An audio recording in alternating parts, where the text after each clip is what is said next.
Bueno, pues buenas noches. Después de nosotros por acá comenzar orando y alabando al Señor, ya estamos conectados allá con ustedes en vivo y es una bendición poder estar aquí en vivo con mis hermanas en Azcapotzalco. Les decía yo la otra semana que íbamos, pues las veces que se pueda. Ahorita vamos a seguir poniéndonos de acuerdo para hacer esto de la mejor manera para ustedes, también para ellas, que todo sea de bendición.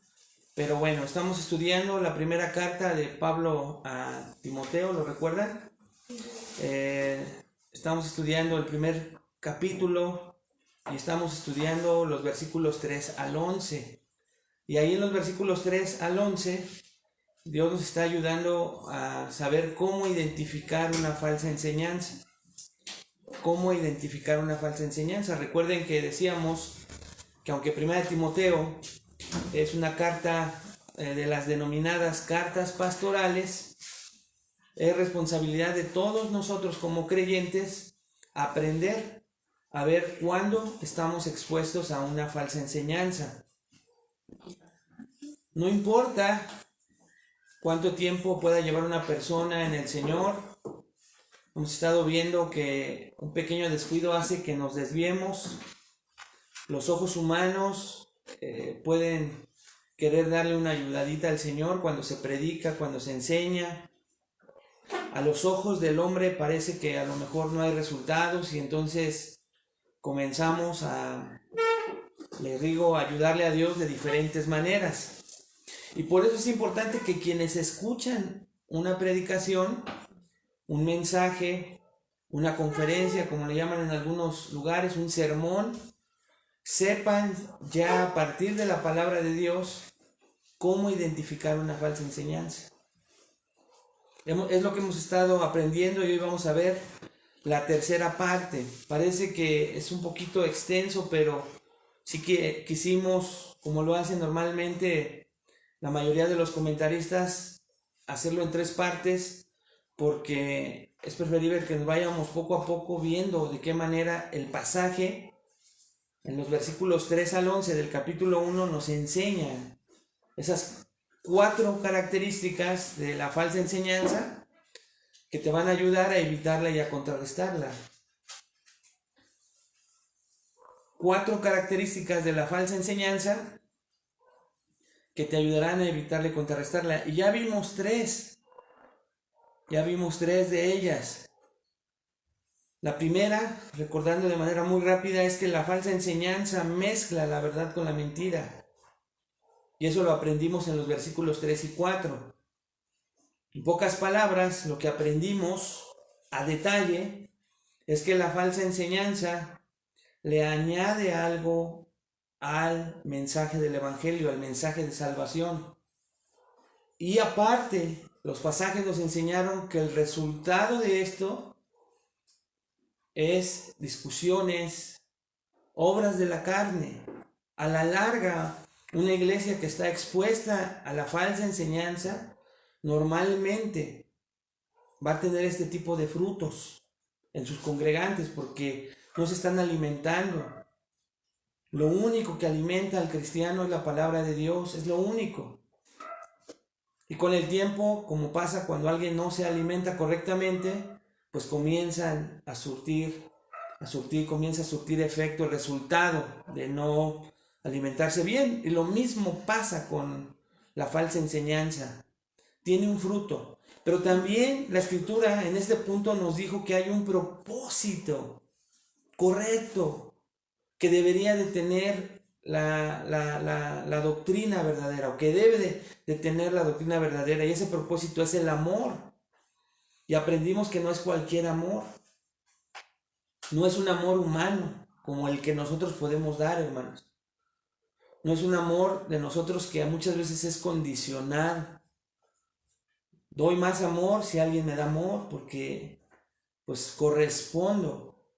Pero el amor que proviene de Dios, el que nos enseña la sana doctrina, es el amor que tiene tres características que ya aprendimos. ¿Se acuerdan? Que ahí el versículo 3 y 4 nos lo enseñan.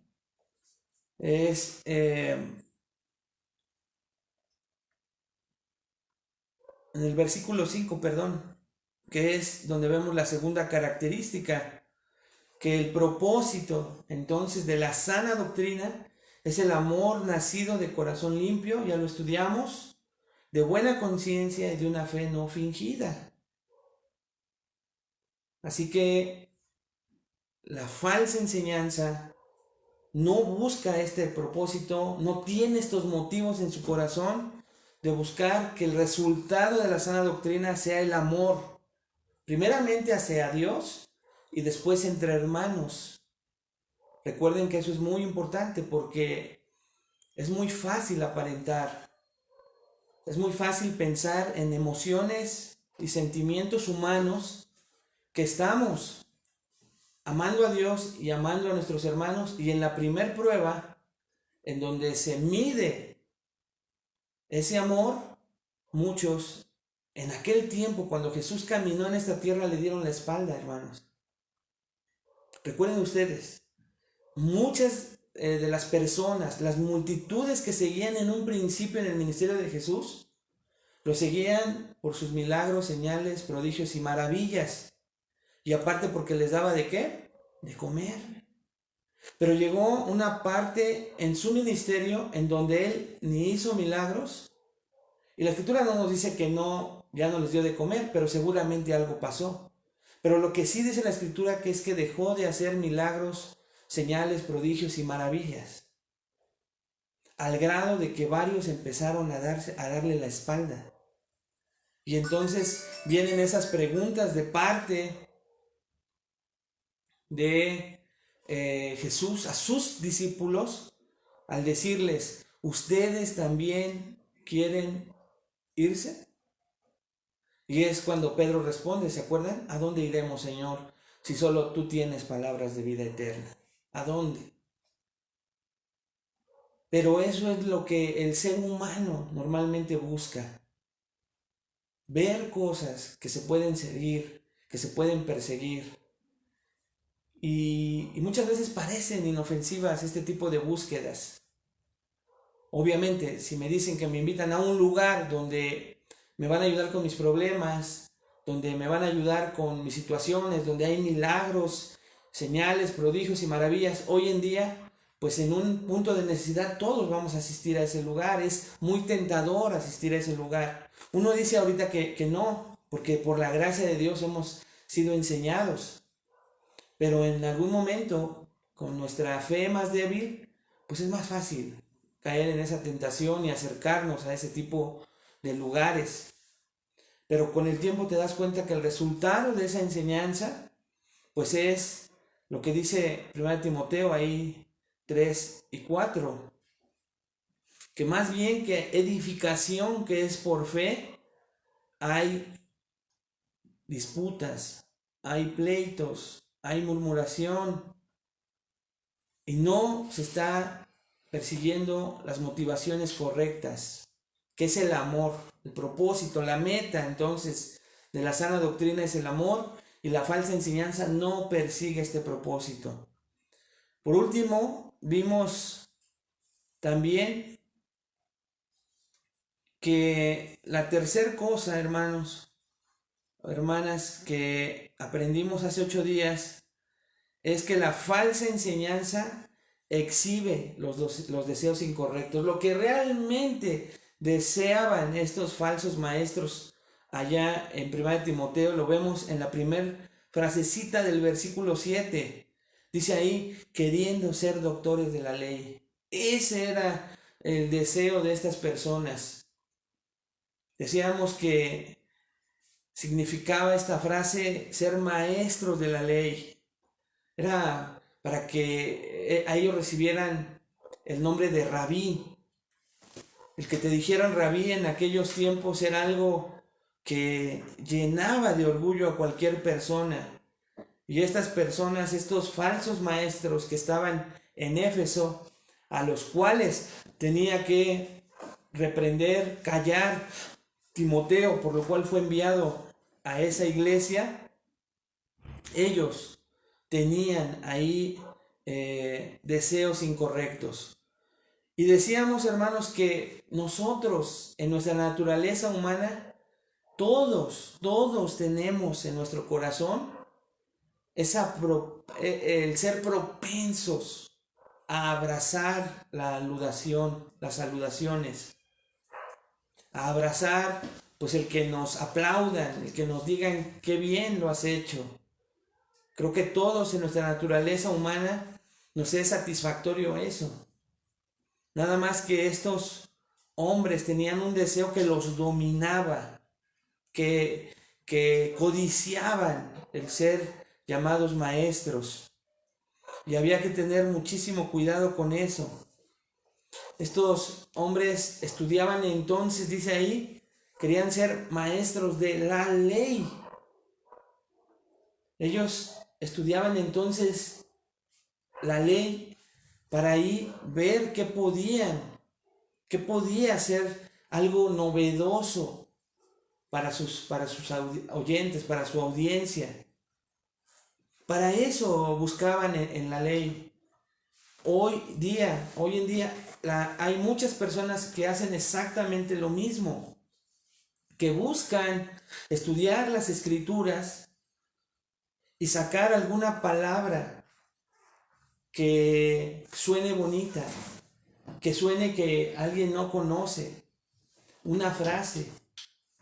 Ya no a veces ni siquiera de la Biblia misma, porque como ahora ya es más fácil en internet, entonces están escuchando y viendo a todo tipo de maestros, sobre todo aquellos que son de renombre, que tienen multitudes a su alrededor, y dicen, si a ellos les funcionó, lo que ellos digan, me puede funcionar a mí. Ya ni siquiera, estos por lo menos en el tiempo de Pablo, sí estudiaban, recuerden, pero se salían de la ley, si algo no les era atractivo, para combinarlos con los libros que tenían por tradición los judíos. Y ahí buscaban historias y genealogías y fábulas, mitos, algo que pudiera ser llamativo el mensaje del Evangelio. Entonces, todo el conocimiento que pudieran adquirir de la ley y más allá de la ley, era algo que querían ellos lucir. Era algo que querían ellos que los demás se dieran cuenta que ellos estaban ahí. Estábamos en tiempos de Pablo y Timoteo. El idioma que entonces estaba saliendo era el griego, pero recuerden que estaban bajo el Imperio Romano, ya el latín comenzaba a hablarse y el Antiguo Testamento había estado escrito en hebreo. Entonces estos maestros de la ley buscaban palabras en hebreo que la gente no conociera para usar, como hoy muchos hacen, que sin estudiar los idiomas pueden nombrar. Yo he escuchado, hermanos, cómo utilizan y dicen la palabra en griego, pero ni siquiera ellos saben qué significa. O entienden lo que leyeron de un comentario, que a lo mejor es bueno que hicieran, pero muchos ni siquiera, nada más les suena bonita la palabra, les suena muy técnica, les suena como que con eso es una palabra pomposa, lucida, y para que quienes están escuchando, sí sabe el idioma. Cuando el idioma, hermanos, con 2 años, le pueden preguntar a mi esposa, lleno de ojeras, frustrado, que una palabra a veces, recuerden que una palabra, tanto en griego como en hebreo, sobre todo en griego, no importa el significado como para nosotros en español. Si no, escuchen esto, en el idioma griego, por ejemplo, lo importante es ver de qué manera se hacía la acción. Ese era el énfasis del idioma griego. Pero como suena, imagínense, aquí está una que estoy viendo aquí, nomodidascalos, y que yo quisiera presumirles. Hermanas, hermanos allá en internet, la palabra griega nomodidascalos, ni sé qué quiere decir, ¿no? Pero la digo.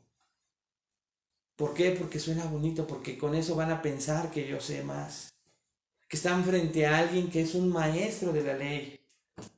Eso lo hacen, pero tenemos que tener cuidado porque aún en los círculos más cercanos, incluso de discipulado, podemos caer en esa tentación. Tenemos que tener mucho cuidado.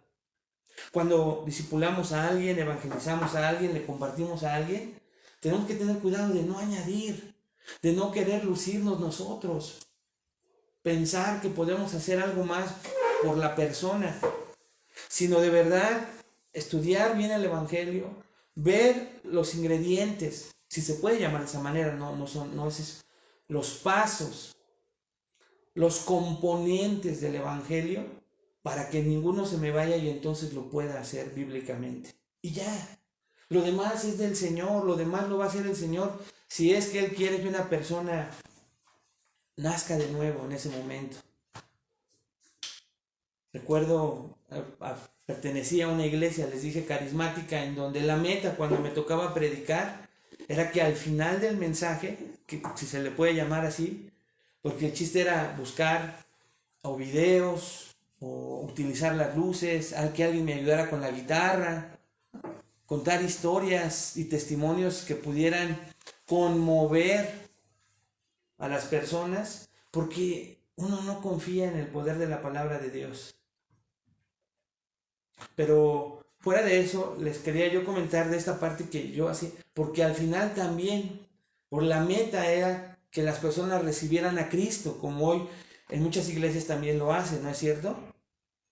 Pero como esa es la meta para ver si eras efectivo o no en tu predicación, pues hacías el llamado. No sé si ustedes lo vivieron o allá en casa.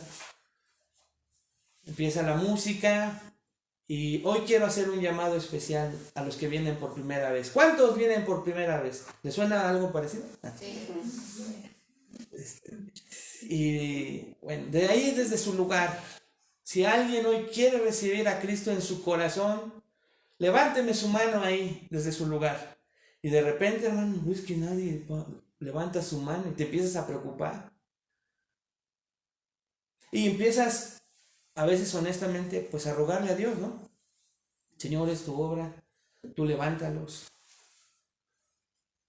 Levante una mano, Cristo levantó dos, ustedes nada más levantan. Y uno empieza a manipular las emociones, ¿no? Yo sé que hay alguien aquí, el Espíritu de Dios me dice, porque estás duro y duro que alguien se pare. Es la decisión más importante de tu vida. Pasen al frente, por favor. Y como tienes a maestros detrás de ti que te van a decir, no fuiste efectivo, pues dicen coloquialmente, te aferras. Y está uno ahí, hermanos, manipulando las emociones y los sentimientos de las personas. Cuando les leí solamente 2 versículos, los más que más nos pueden dar luz para ver quién nacer de nuevo. La palabra de Dios. La fe viene por el oír y el oír por la palabra de Dios. La fe viene por el oír, ¿qué? La palabra de Dios. Él de su voluntad nos hizo nacer de nuevo por la palabra de verdad, dice Santiago 1:18. Nos hizo nacer de nuevo, ¿por qué? Por la palabra de verdad, no por técnicas o estrategias. Pero al tener un peso específico como predicador o maestro, no quieres quedar mal. Pero todos tenemos que salir de eso y confiar en que la palabra tiene un poder ilimitado, que la palabra va a convertir corazones y que no tenemos que pensar en que fuimos o no efectivos, porque esa es la tarea del Espíritu Santo. Así que entonces estos hombres querían ser maestros de la ley, se peleaban. Recuerden que ya en los tiempos de Jesucristo buscaban las primeras sillas en la sinagoga. Buscaban y discutían por ver quién se podía sentar hasta enfrente, porque eso les daba más prestigio, les daba más pedigrí. Y uno piensa que eso solo le puede pasar a quienes predican. No, hermanos, no. A todos nos puede pasar. Entonces tienes que tener mucho cuidado, porque incluso a veces hasta para predicarle a un familiar puedes caer en estas cosas. Hay veces que te preguntan cosas que no sabes y haces lo que hacen estos falsos maestros. Espero que nadie lo haga, pero corremos el riesgo. Porque es bien fácil decir, eso no lo sé, déjame lo investigo o déjalo pregunto. Pero a veces como es tan rápido, pues ahí te va lo que yo pueda decir.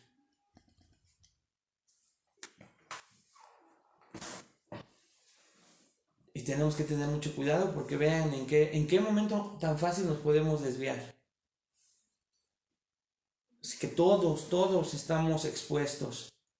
Y hoy vamos a ver, hermanos, la cuarta característica de la falsa enseñanza. Ese pasaje, los versículos, un poquito más de versículos, pero creo que hay mucho contenido que hoy también ustedes van a aprender de manera muy sencilla. La falsa enseñanza produce confusión. La falsa enseñanza produce confusión. La falsa enseñanza produce confusión. Ya vimos, entonces, en primer lugar, que la falsa enseñanza mezcla la verdad con la mentira. En segundo lugar, la falsa enseñanza tiene motivaciones incorrectas. La falsa enseñanza, en tercer lugar, exhibe los deseos incorrectos. Y ahora, en cuarto lugar, la falsa enseñanza produce confusión. La falsa enseñanza produce confusión. Vamos a leer juntos los versículos 7 al 11 para que veamos de qué se trata y hagamos una pequeña oración para poner este texto en manos de Dios y Él nos ayude a explicarlo. Dice el versículo 7, queriendo ser doctores de la ley, que ya explicamos, sin entender ni lo que hablan ni lo que afirman. Versículo 8, pero sabemos que la ley es buena si uno la usa legítimamente. Conociendo esto, que la ley no fue dada para el justo, sino para los transgresores y desobedientes, para los impíos y pecadores, para los irreverentes y profanos, para los parricidas y matricidas, para los homicidas. Versículo 10, para los fornicarios, para los sodomitas, para los secuestradores, para los mentirosos y perjuros, y para cuanto se oponga a la sana doctrina, según el glorioso evangelio del Dios bendito, que a mí me ha sido encomendado. Así que, entonces, si traemos la idea desde el versículo 3, Pablo le recuerda en la carta a Timoteo, cuando te rogué que te quedases en Éfeso, cuando íbamos juntos a Macedonia, te rogué, Timoteo, que te quedases en Éfeso. ¿Con qué propósito? De que le dijeras a algunos que no enseñaran doctrina diferente, la cual no da en el blanco, no trae propósitos correctos, sino trae contiendas, trae pleitos, en lugar de traer una buena administración, de la cuales algunos se desviaron hablando vanas palabrerías, dicen los versículos siguientes. ¿Por qué? Dice Pablo a Timoteo, porque ellos querían ser doctores, su deseo es ser doctores de la ley. Y entonces viene nuestro cuarto punto, hermanas, sin entender ni lo que hablan ni lo que afirman. Sin entender. ¿Cuál era el problema entonces de estos falsos maestros? No era entonces que querían imponer toda la ley a los creyentes, sino que estudiaban ciertos detalles del Antiguo Testamento que no solamente perdían las cosas esenciales del Evangelio que se encuentran en el Nuevo Testamento, sino las que estudiaban ni siquiera las entendían.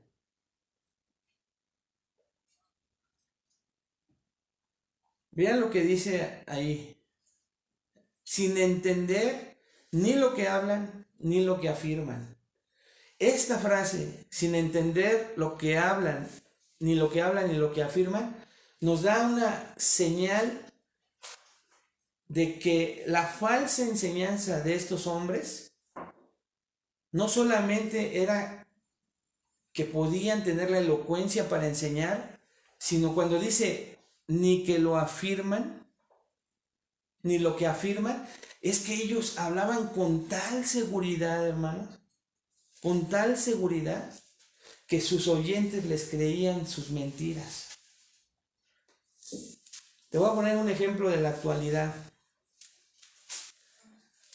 Nos acabamos de enterar que un hombre, al cual nosotros consideramos un falso maestro, estuvo en México apenas estos días. Y entre todas las cosas nuevas que ha hecho, no sé si tú sabes, aquí la mayoría son mujeres, pero en casita hay hombres. En unos meses va a ser el Mundial de Fútbol. Y cada vez que se acerca un mundial, se venden un álbum de una marca que se llama Panini, donde vienen las caritas de los jugadores y ahí ven a los hombres, a los hijos, a los nietos, comprando sus estampitas para ver si llenan el álbum. Pues este hombre que les digo, también con la misma marca creó su álbum Panini, donde va a haber diferentes fotos de él en sus ministerios, en sus noches gloriosas, ya te imaginarás quién es, con su familia, con sus discípulos, con sus acompañantes. Él, sin entender lo que está haciendo, pero lo afirma tan seguro de lo que dice, que ¿qué creen? ¿Que sus discípulos compren el álbum o no? Sí. Lo van a comprar. Y lo van a llenar. Y uno dice, no, pues yo ya no llegaría a tales extremos. Pero no nos acordamos cada uno de los lugares donde Dios nos sacó y de las cosas que nos hicieron hacer, de la manera en que muchas veces nos humillamos, pecamos junto con esas personas a las cuales seguíamos, ciegos guiando a otros ciegos. Y es fácil, hermano. Imagínense, a ver aquí, ¿quién compraría ese álbum? No vayan a decir o allá en casita, ¿no? Pero porque hoy podemos verlo, pero cuando estamos dentro no nos damos cuenta cuántas cosas hacemos, que nos piden. Hemos escuchado historias, sobre todo en Estados Unidos, donde una falsa revelación de un falso maestro hizo, por ejemplo, que parte de sus seguidores en una bodega grande se encerraran y abrieran gas para morir. Más de 300 personas en esa ocasión. ¿Cómo los convenció? O sea, porque ellos, queriendo ser doctores de la ley, sin entender ni lo que hablan ni lo que afirman, tienen la capacidad de escucharlo. ¿Te acuerdas que hemos puesto el ejemplo de esas falsas enseñanzas y falsos maestros, incluso con el ministerio de nuestro Señor Jesucristo? ¿Te acuerdas que había un traicionero entre ellos? ¿Quién era? Judas. Y Judas caminó como si fuera de los 12. Y fíjate qué apariencia tuvo que tener Judas para que lo hicieran tesorero. Y dice la Escritura que él sustraía dinero de ahí. O sea, era un ladrón. Y nos menciona algunos de los evangelios cómo se molestaba. Por ejemplo, cuando la mujer tiró el perfume carísimo a los pies del Señor. Dijo, ¿cuánto se podría haber hecho para los pobres, entre comillas? Pero llegó esto todavía más allá, que cuando están sentados los 12 en la última cena, ¿se acuerdan que el Señor afirmó, porque uno de los que está sentado conmigo me va a traicionar? ¿Te acuerdas qué fue lo que sucedió? Los demás todavía seguían creyendo en Judas, porque dudaron de ellos mismos y dijeron, ¿acaso seré yo maestro? O sea, ellos entre sus errores, sus pecados, los mismos juicios que tal vez hacían, ese proceso en el que los tenía el Señor, hizo que dudaran de ellos mismos sinceramente. No sabemos la escena, ni quiero irme más allá, pero imagínatelo a él, comiendo bien rico y ¿acaso seré yo maestro? Y él tan tranquilo, ¿no? que le tuvo que decir el Señor: lo que has de hacer, hazlo ya. Fue hasta que nos enseñan los evangelios que se paró de esa mesa. Mientras tanto no se paró. ¿Te das cuenta cómo es sutil la falsa enseñanza? ¿Cómo podemos caminar en medio de ella, abrazar? ¿Cómo no? Es difícil si te mezclan la verdad con la mentira. Si aparentemente hay propósitos buenos, ya vimos que el propósito es el amor. ¿Y qué clase de amor? Pero muchas veces los falsos maestros nos ayudan con nuestras propias concupiscencias. A unos les dan cosas materiales, a otros les dan parejas, restauran matrimonios, a otros les ayudan económicamente. Otros aparentemente, hermanos, reciben cosas de Dios. Pero ¿y si no nos diera esas cosas Dios? ¿Seríamos como los que dijimos en un principio? ¿Ya no seguiríamos entonces a Dios si ya no nos da nada? Tenemos que tener mucho cuidado, porque estas personas son sumamente audaces.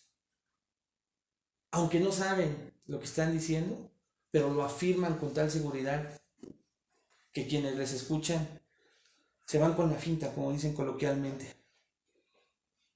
Si te das cuenta, comenzando el versículo 7, Pablo dice: queriendo ser doctores de la ley. Y después dice: sin entender ni lo que hablan ni lo que afirman, como ya explicamos.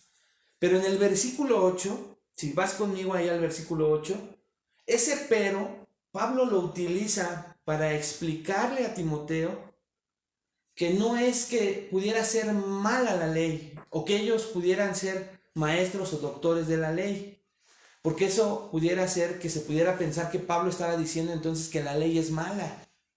Pero para aclararlo inmediatamente, en el versículo 8 dice Pablo: pero sabemos que la ley es buena. Pero sabemos que la ley es buena, y dice: si uno la usa legítimamente.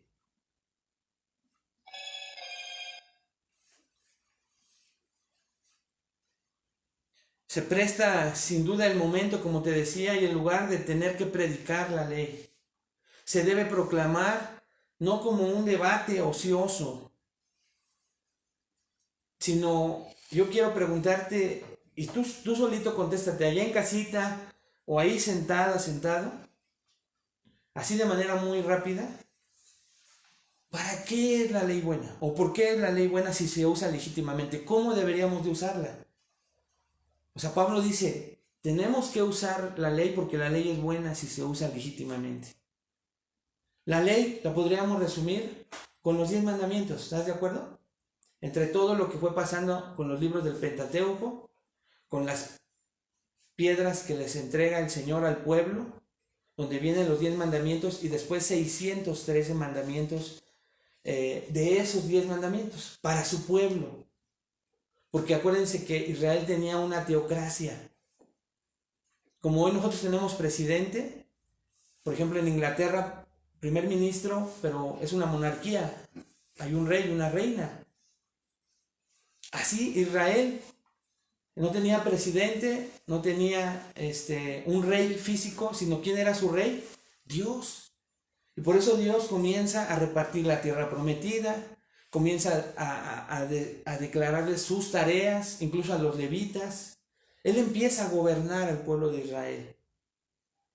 Por eso es que de 10 mandamientos salen más de 600 mandamientos, que tú ves en Levítico, en Deuteronomio. Cosas raras, ¿no? Todo tipo de cosas raras, pero que eran la ley que su propio rey, su presidente, lo podríamos decir ahorita, le imponía al pueblo de Israel en aquella época. Pero resumidamente, eran los 10 mandamientos. Te pregunto yo esta noche, a los que están aquí y allá en casita: ¿tú para qué usas la ley hoy en día? ¿Por qué piensas que es buena la ley hoy en día? Y es importante saberlo, porque la ley es necesaria y siempre va pegada al Evangelio, siempre. Y si no sabemos usarla legítimamente, corremos el riesgo de hacer lo que ellos hacían, de usar el Antiguo Testamento u omitirlo, que sería exactamente lo mismo, porque para evangelizar necesitas la ley. Sin la ley no vas a evangelizar de manera correcta, y ahorita vas a ver por qué. Yo te voy a enseñar a la luz de la Escritura, vamos a aprender juntos.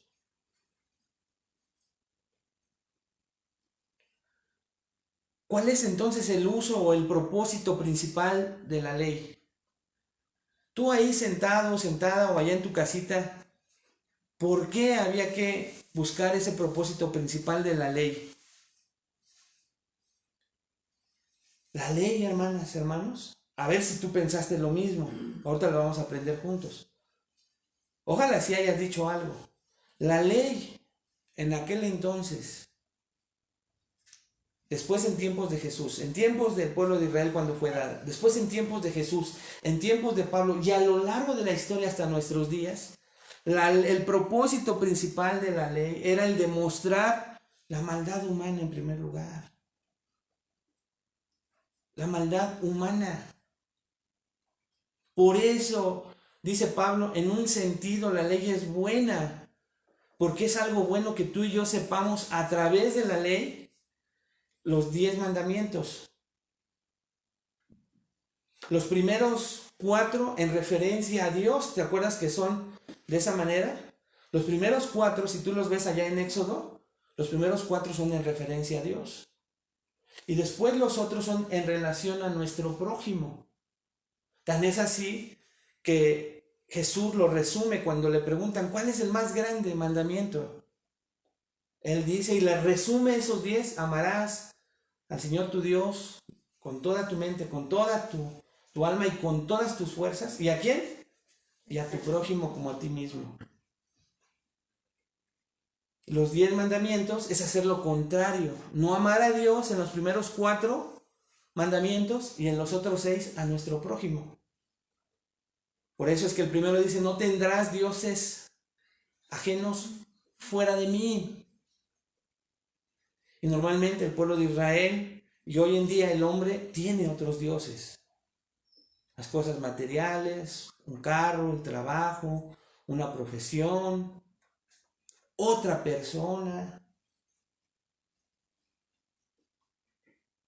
Todo lo que quita nuestra vista de Dios se convierte en otro Dios y en idolatría. Y así nos pudiéramos ir. Pero Pablo ahorita lo vamos a leer juntos.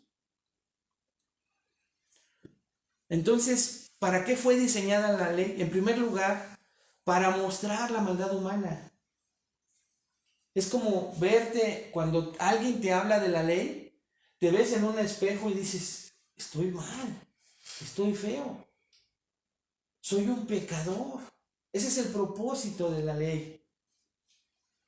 Por eso es importantísima. Vean lo que dice Romanos 7 y después Romanos 7:12. Ahí lo afirma de esta manera Pablo, hermano, lo mismo que les estoy diciendo. Romanos 7:7 dice, ¿qué diremos pues?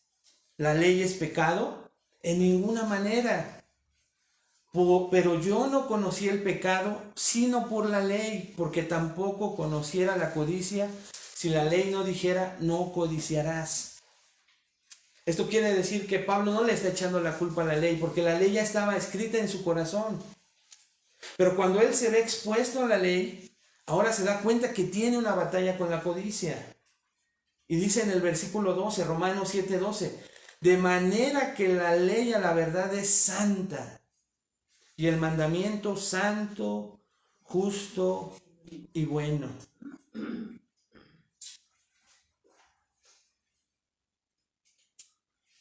Así que entonces,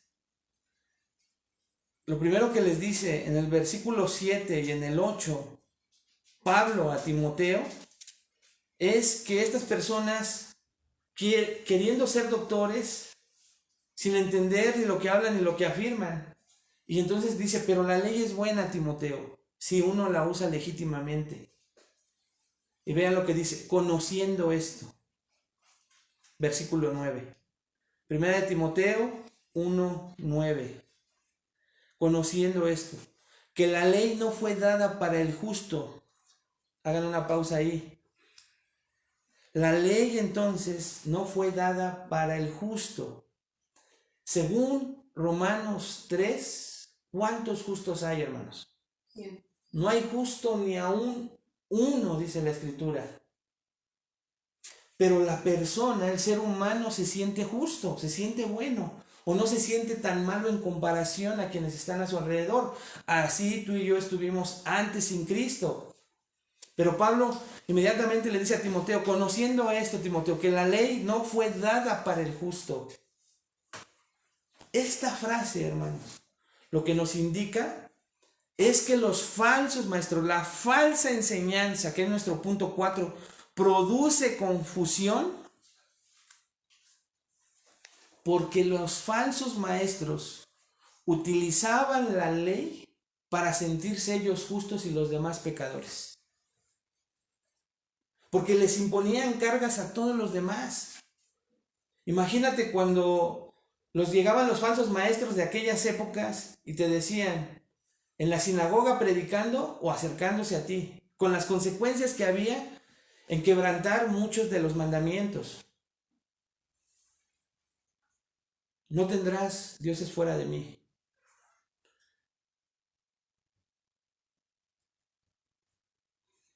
¿Qué tal cuando escuchas no matarás? No desearás la mujer de tu prójimo. Honrarás a tu padre y a tu madre. Ellos no eran justos, pero se creían justos. E incluso en otras reprensiones lo que dice el apóstol Pablo allá en Romanos es que ellos enseñaban, dice Mateo primero, enseñaban pero no hacían. Enseñaban pero no practicaban. Y Pablo los reprende también de manera fuerte cuando les dice, porque ustedes dicen, no maten, pero ustedes matan. No mientan, pero ustedes mienten. No codicien, pero ustedes codician.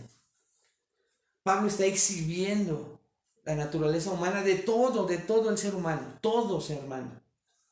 De alguna manera quebrantamos la ley. Por eso es preciso que se muestre la ley cuando se evangeliza. Para que la persona, como un día tú y yo, nos veamos en el espejo y digamos, ¿cuánta maldad hay en mi corazón? Estoy perdido. Y si estás perdido, ¿qué necesitas? Un Salvador. ¿Te das cuenta por qué es buena la ley? Cuando predicamos el Evangelio. Porque si tú no predicas primeramente la ley, la mala noticia, la buena noticia no lo va a hacer. La persona no va a necesitar de un Salvador porque se cree buena, porque se cree justa. Y los falsos maestros, antes, en tiempos de Pablo y Timoteo, y hoy en día, todo es amor. No hables de pecado en tu iglesia. Todos se te van a ir. Ve el resultado. Enséñales que tienen una vida con propósito, que ellos son campeones. Son Jehová Juniors. ¿Has escuchado esas frases? Hermano, enséñales mejor el poder del Espíritu Santo, las manifestaciones de milagros, señales, prodigios, maravillas, y diles que ellos las pueden hacer. Y como hay un pasaje que dice que aún cosas mayores harán, les vas a dar en el punto de lo que ellos quieren, porque la mayoría quiere poder, renombre. Y si no, me decía un falso maestro, pon a una persona con todo lo que yo te digo y pon a una persona y dile, yo te voy a predicar la palabra de Dios y te voy a decir continuamente que eres pecador, que necesitas seguirte limpiando, que hay perdón en Cristo Jesús, que no te desanimes, que tú puedes seguir adelante, que eres un hijo verdadero de Dios, que Dios está quitando cada vez más pecado en tu vida, pero es necesario que primeramente lo veas. Y me decía y me retaba, y vas a ver quién tiene más gente en un año. ¿Y sabes qué? Tienes razón. El problema es que dice Mateo 7. Entonces vendrán y me dirán, Señor, en tu nombre hicimos milagros señales. En tu nombre hicimos esto, hicimos aquello. ¿Y sabes qué les va a decir el Señor? No los conozco. Apártense de mí, hacedores de maldad. Fíjate, muchos de los que van a llegar con el Señor, porque todos vamos a llegar un día al juicio. Señor, en tu nombre hicimos esto, Señor, en tu nombre hicimos aquello. Yo prefiero quedarme. Hoy esa persona está divorciada. Ya no profesa la fe. Pero también he visto otros hermanos que para ganar poder, renombre, dinero, siguen en el ministerio, peligrosamente, y ofreciéndole a la gente lo que te acabo de decir. Dice Timoteo más adelante, entonces se amontonarán a maestros conforme a sus propias concupiscencias. La sana doctrina, entonces, te lo digo de una vez, no es popular,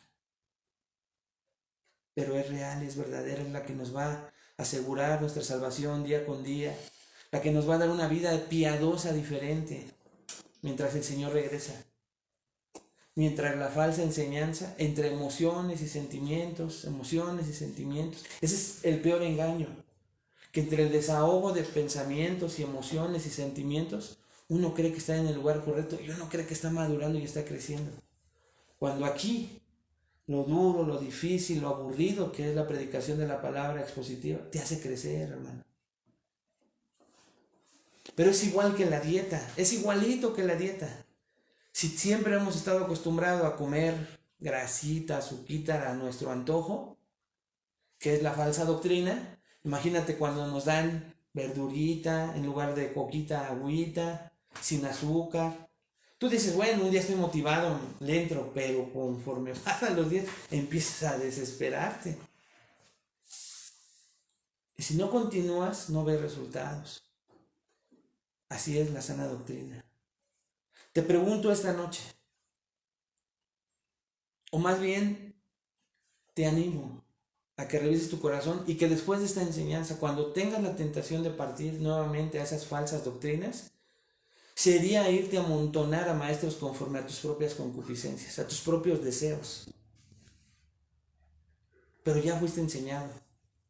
Sería regresarte a Egipto, a buscar lo que le agrada a tu propia carne. Cuando Dios te sacó de ahí, no solamente hablar de Egipto en nuestra vida pasada, sino ahora en nuestra vida cristiana. Dios a ti y a mí también nos sacó de una doctrina equivocada. No nos separamos de Cristo porque éramos verdaderos creyentes, pero nuestra vida era inestable. A veces con caídas muy fuertes. A veces con pecados tan ocultos que nunca los confesamos a nadie. ¿Y sabes por qué no se confiesa? Porque cuando estás frente a maestros que aparentemente son justos, tú dices, no, pues yo menos. No, yo veo que ellos casi vuelan y levitan. No, hermano, hermana, cuando estás en una iglesia de sana doctrina, te guían hombres pecadores con luchas. Y eso te debe dar la paz para saber que estamos en el mismo camino. Tal vez uno va ahí un poquito adelante, pero nada más. Pero con un descuido igual al tuyo, cualquiera que va adelante se queda atrás otra vez. Porque todos somos pecadores, salvos por gracia, pero todos lo somos. No tenemos que irnos ni con la finta de esos hombres, ni desear nosotros ser como esos hombres. No tenemos que desearlo. Conociendo esto, Timoteo, versículo 9, que la ley no fue dada para el justo, sino para los transgresores y desobedientes. Dice el versículo 9, y hasta el 11 vemos como una lista.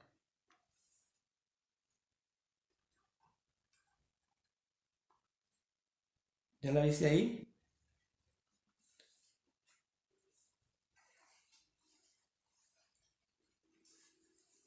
Verso 9, la ley no fue dada entonces para el justo. No en el sentido que el justo ya no necesita la ley, porque recuerda que no hay justo ni aun uno. La ley entonces fue dada a fin de refrenar el libertaje de los hombres perversos, que se dieran cuenta de su maldad.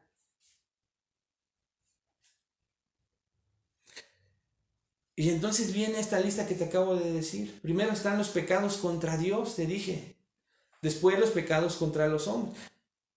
Y esta lista que vamos a ver sigue esa idea del sistema de los 10 mandamientos. Primero como que te menciona el tipo de persona y después el resultado de esa característica de esa persona. Velo en las primeras palabras. Dice el versículo 9, perdón.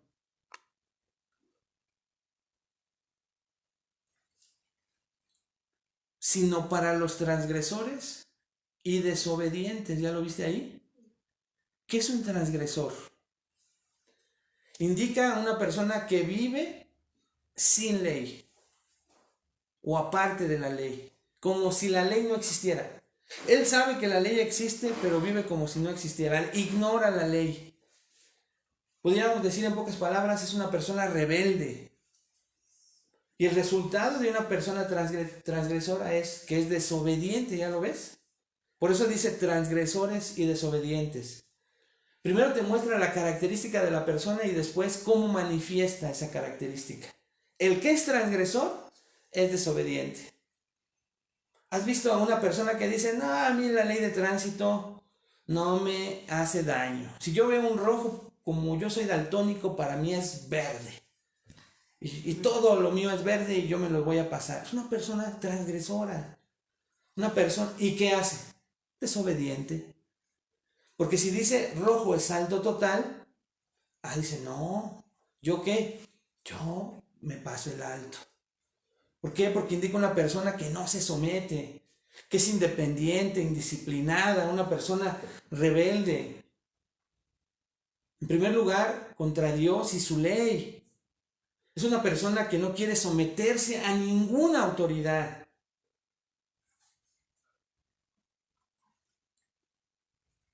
En primer lugar, a la máxima autoridad que es Dios, pero después a toda autoridad humana.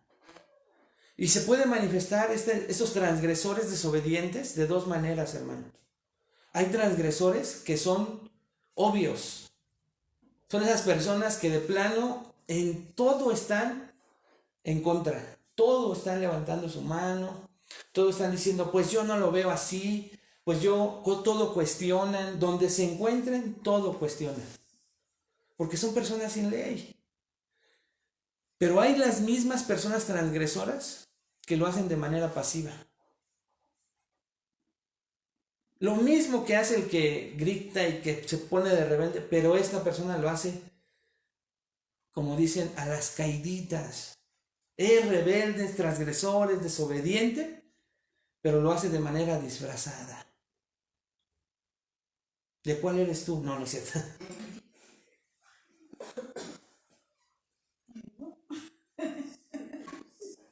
Tenemos que tener cuidado, porque para esto fue dada la ley.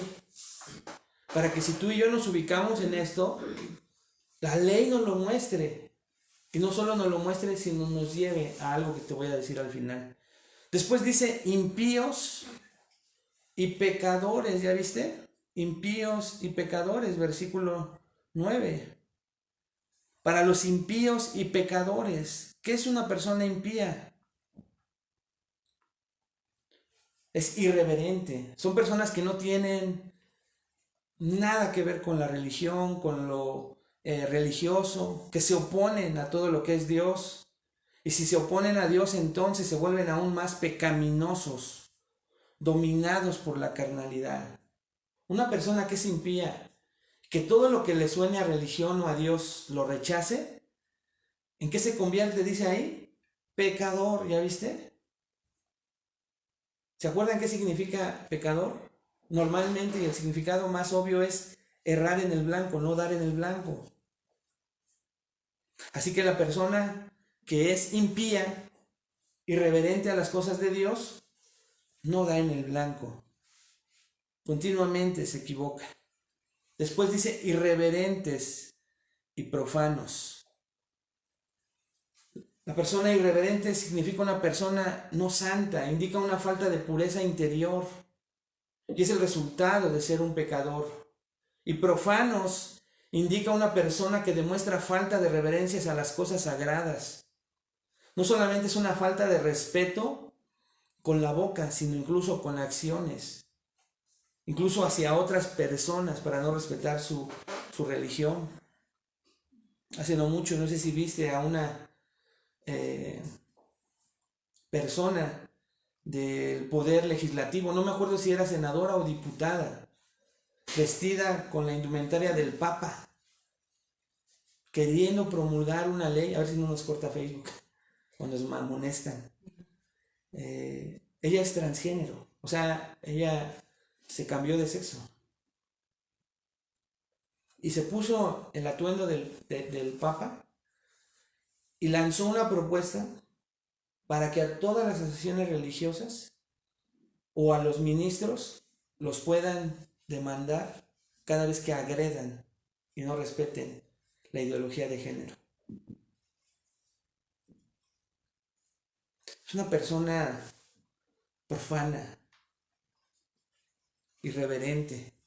Luego dice parricidas y matricidas, pero no necesariamente que maten a su padre o a su madre. Y ahí ya entramos, si se dan cuenta, ya no a las cosas o los pecados de lo que habla la ley en cuanto a Dios, sino ahora con los demás. Y aquí habla del cuarto mandamiento, no necesariamente que maten a su padre o a su madre. Para los judíos, alzar la mano a su padre o a su madre era suficiente y se manifestaba como una falta de respeto. Y sabían, si ustedes saben a qué equivalía eso, ¿no? La muerte, apedrearlo. Era dura la ley. Entonces, aún así se atrevían muchas personas jóvenes a hacerlo. Pero ¿te imaginas cuántas veces vieron que murieron? Eso hacía que el siguiente joven pensara si quería faltar el respeto a su padre y a su madre. Luego dice homicidas y fornicarios. El quinto mandamiento es no matarás. Después en el verso 10 dice fornicarios, de la palabra griega porneios, que indica porneios, que se acuerda a qué te suena, pornografía, ¿no? Indica una persona que practica la inmoralidad sexual, ya sea en fornicación o adulterio, que era prohibido en la ley. No sé si fue la misma diputada o senadora, pero acaba ayer mismo una de subir un video practicando sexo oral. Y fue cuestionada y dice, lo hice en mi casa, es mi profesión, yo soy prostituta. Y también me dedico a estar en la cámara. Y fuera de la cámara yo puedo hacer con mi vida lo que yo quiera, con mi cuerpo lo que yo quiera. Para ellos fue la ley. Pero también para todo tipo de persona que está esclavizada a la pornografía. Aún creyentes. Sodomitas, la palabra compuesta tiene el significado ambivalente de hombre, cama, mujeres, que se refiere tanto a hombres como mujeres en una depravación de sexualidad de todo tipo, como pasaba en Sodoma, de ahí viene la palabra sodomita. Luego dice secuestradores, alguien que agarra a un hombre por su piel, lo somete, se lo lleva. En esos tiempos también era común el robo de niños, hermanos. Recuerden que había deidades a los cuales se sacrificaban los niños. Esta palabra secuestradores en griego no vuelve a aparecer otra vez en todo el Nuevo Testamento más que aquí. Pero aquí Pablo la utiliza para recordar que era prohibido en la ley. También habla de la esclavitud, de cómo se tomaba una persona para hacerla esclava a fuerzas, un tipo de secuestro, por su color de piel, por tener otra nacionalidad. Y eso lo vemos en el octavo mandamiento. Se debe entender con esta palabra no solo secuestrador, sino cualquier persona que explota a hombres o mujeres para sus fines egoístas. Dice el versículo 10 ahí, mentirosos, perjuros. Mentirosos es el pecado de Satanás, es el padre de mentira, ¿no es cierto? Y perjuros es una palabra compuesta que significa contra la verdad. Es una persona que jura algo que es falso con el propósito de hacer daño a otra persona. ¿Cuántas de estas cosas, en algunas, hermanos, hoy nos podemos seguir viendo identificados? Fíjate, mentirosos y perjuros. No sé si vieron hoy su menú. Ojalá y si lo hayan visto. Porque dice ahí en una enseñanza del doctor Miguel Núñez, ¿por qué al hombre cristiano le cuesta todavía trabajo dejar de decir mentiras? Al hombre creyente. Y da una explicación hermosa, no te la voy a decir, pero para que lo veas. Sé que sí, a lo mejor en casa algunos sí lo vieron. Pero entonces, fíjate esto de perjuro. O sea, yo juro que una persona hizo algo, pero no lo hizo. Y yo aseguro. Y se da mucho entre mujeres, la verdad, hermanas. No es que los hombres no seamos perjuros, también se nos da. Pero manita, yo vi, manita, cómo ella hizo esto. Y luego si hay un testigo falso, sí, manita, yo también lo vi. Y empieza el relajo entre mujeres. Y la ley lo habla, lo prohíbe. Pablo se lo está recordando aquí a Timoteo. Y ya como para que no se le vaya nadie a Pablo, dice al final, y también para cuanto se oponga a la sana doctrina, para todo el que se oponga a la sana doctrina. Para ese fue la ley. Por eso la ley es buena. La ley entonces es una suerte de medicina, solo para ser aplicada donde la naturaleza moral está enferma. Entonces la ley, hermanas, hermanos, allá en casa, la ley fue dada para que se pudiera predicar, se pudiera enseñar, como lo hicimos ahorita rápidamente, con toda esta lista, de manera muy rápida, pero sé que tanto tú como yo, de repente una o dos dijimos, ay, todavía caigo ahí, todavía me cuesta trabajo ahí. Si tú no aceptas nada de esto, estás como los falsos maestros. Y la ley no fue dada para el justo, o sea, no fue dada para ti. Pero si tú te identificas con algo, ya no que eres esclavo de estas cosas, pero lo practicas, sin conocer a Cristo, todos lo practicábamos. Y si nos predica la ley, nos identificamos, nos vemos como en un espejo, digo, ese soy yo, qué maldad. Merezco castigo por todo lo que he hecho. Antes de llegar a Cristo nos vimos así, porque alguien predicó la ley.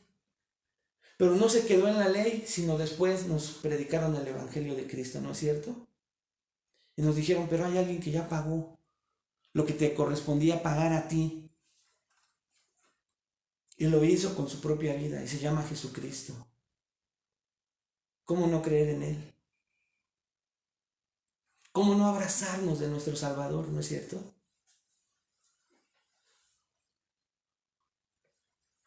¿Cómo podemos practicar esto? De dos maneras, hermanos. Déjenme terminar el verso 11. Dice, según el glorioso evangelio. Está hablando de la ley que no fue dada para el justo, sino para toda la lista que ves. Y luego dice, según el glorioso evangelio. ¿Te das cuenta cómo van juntos? Van juntos, ley y evangelio. Pablo está afirmando en el versículo 11 que no hay conflicto alguno entre la ley y el evangelio, mientras la ley sea bien entendida. ¿Y para qué se usa? Los dos son de Dios, la ley es de Dios, el evangelio es de Dios. Y los dos exigen cierto comportamiento y los dos son gloriosos. El evangelio es glorioso porque manifiesta el esplendor de los atributos de Dios, después de ver la perversión humana. Y dice, del Dios bendito. Del Dios bendito. Describe a Dios no como el objeto de la bendición, sino como la persona que es bendita en su interior. Dios es completa perfección y por lo tanto se deleita consigo mismo. Y al final termina Pablo diciendo que a mí me ha sido encomendado. Y si me fue encomendado a mí, Timoteo, también a ti. porque lo vamos a ver en lo que resta de la carta. Pero dice Pablo, que a mí me ha sido encomendado. ¿Qué me ha sido encomendado? Este glorioso evangelio, pero que va acompañado de la ley. Así que entonces, decía yo en la mañana a alguien en un devocional, no a mi familia, llega otro muchacho cada tercer día, se sienta con nosotros, le invitamos a desayunar y platicábamos de este tema. Y con esto quiero cerrar. Muy importante entonces, dos aplicaciones. La primera, cuando prediques el evangelio, es necesario que prediques primero la ley, que enseñes la ley. Todos, la mayoría, estamos familiarizados con los 10 mandamientos. Pero no podemos quedarnos solo como los falsos maestros en hablar de no matarás, no mentirás, no esto, no aquello, porque muchos de nosotros fuimos expuestos a ese tipo de evangelismo, de testimonio, y ¿sabes qué? Era un peso, como si el cristianismo fuera algo prohibitivo solamente. Cuando el evangelio es el glorioso mensaje del amor de Dios por el ser humano. Pero ese amor se engrandece cuando la ley nos muestra quiénes somos y que estamos perdidos y que estamos depravados por completo, que todos nos desviamos de alguna u otra manera sin Cristo y que no importa la edad, no importa el extracto socioeconómico que tengamos, el pecado arrasa con todo. Nuestra naturaleza humana es de esa calaña. ¿Y quién nos lo enseña? La ley. La ley nos lo enseña, pero no podemos dejar el mensaje solo en la ley poniendo cargas en otros que ni siquiera nosotros llevamos, ¿no es cierto? Nadie las lleva. Sino que después de que muestres la ley, las malas noticias, prediques el evangelio de salvación. Ese glorioso evangelio en el cual hoy puedes decir que hoy, hermano, escucha esto, ya que para los que somos de Cristo, estás en un proceso de santificación. Y que si una vez la ley te ayudó a verte tal y como eres para buscar un Salvador, y eso te trajo a la salvación, recuerda que después de la salvación ahora estás en un proceso que se llama santificación, pero es exactamente lo mismo. Cada vez que estés expuesto a la palabra de Dios, expuesto a que alguien te diga que todavía estás haciendo algo, que el pasaje que estemos estudiando te muestre que todavía haces, abraza esa verdad. Porque eso en primer lugar va a indicar que no estás como los escribas y fariseos rechazando el pecado cada vez que eres expuesto a la palabra. Porque recuerda que después de eso va a venir el bálsamo del perdón de Cristo. Él ya fue a la cruz del Calvario. Y no hace falta más que te vuelvas a arrepentir, vuelvas a pedir perdón y sigas en la batalla y sigas en la lucha, como todos los demás lo estamos haciendo. No eres el único. Todos estamos en el camino. Todos somos hermanos, con diferentes funciones solamente, pero todos estamos en la misma brecha. ¿Qué diferencia de evangelio, no es cierto? A que solo no, legalismo, no.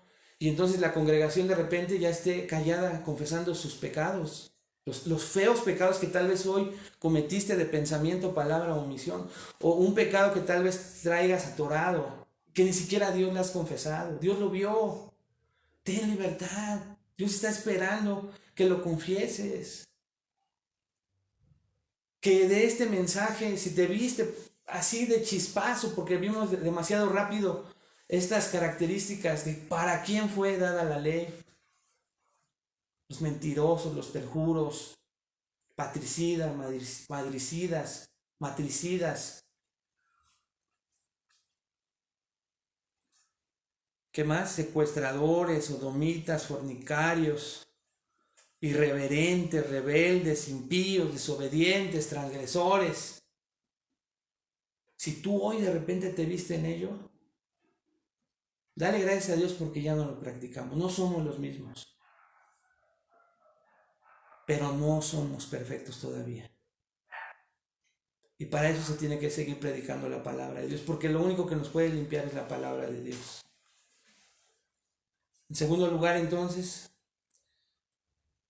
cada vez que tú estés expuesto a una enseñanza, predicación, sermón, que esté hablando de lo bonito de ti, de las promesas de Dios para ti, no es malo.